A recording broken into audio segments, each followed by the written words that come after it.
What if the nightmare that creeps through your mind at night is more real than you think?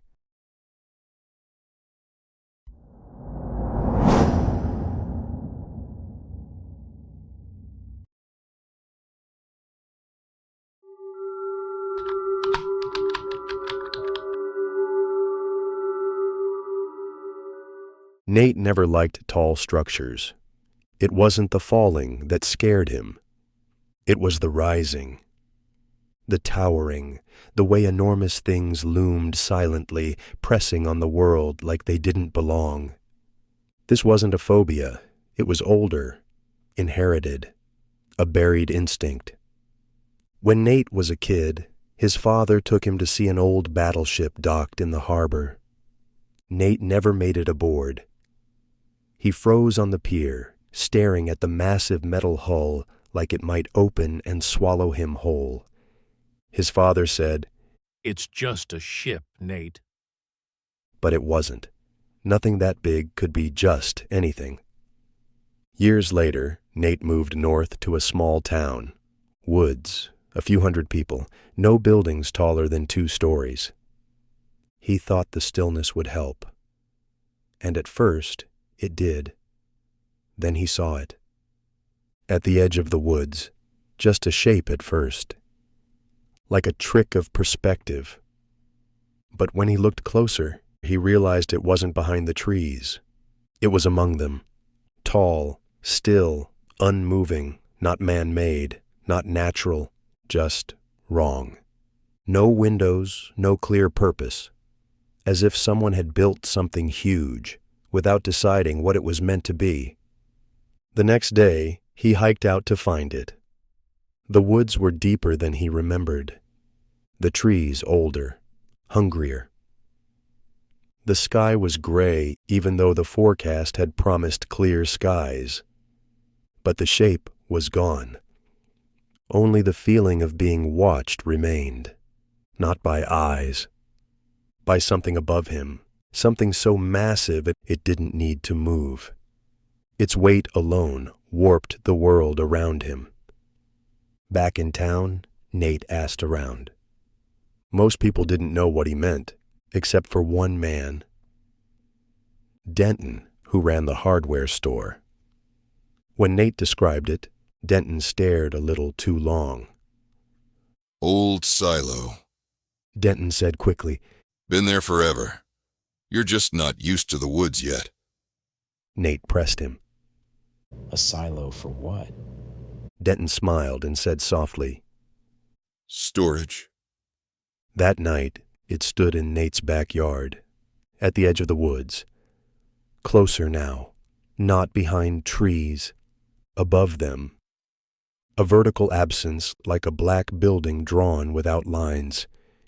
It didn't reflect light, it consumed it. Even the stars vanished behind it. It made no sound, but the air felt like it was holding its breath. Nate turned off all the lights, didn't sleep. In the morning, the grass was flattened in a perfect circle. He packed his bags, left without telling anyone. As he drove, he checked his mirror constantly. It was always there. Sometimes just the top, sometimes the full looming thing. It didn't follow him. It simply was, always visible, always present. At first he thought it was one single entity. But then he began to see others, not just in mirrors, but in reflections, in windows, gas station doors, the screen of his phone, shapes, always massive, always still, watching, waiting. Nate made it 5 states away, stopped at a roadside motel, cheap walls, buzzing lights. He locked the door, covered every mirror, shut the curtains tight, and tried to breathe. Told himself he was safe. At exactly 3:13 a.m., the air left the room. Not slowly, all at once.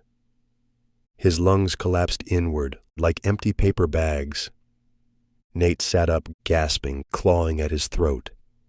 The lights didn't go out. They vanished. replaced by darkness that pulsed like a heartbeat. The walls creaked, shifted inward. Then the room lifted, not shaking, not falling, lifted, as if gravity had reversed. Above him, the ceiling disappeared, revealing only a skyless void. From that void, something descended. A face, but not human, no mouth, no nose, only two immense empty sockets, eyes that weren't eyes, black holes pulling. The face wasn't looking at him. It was noticing him. Nate screamed, but no sound escaped. He was already being taken, not upward, not downward, inward, as if the face itself was hollow, a passage, a threshold, and he was the offering. They are not buildings. They are not structures. They are ancient things, waiting for us to get small enough to fit inside. Somewhere, far above, something massive turns its gaze again, searching for whoever noticed. The hollow ones don't move. They wait.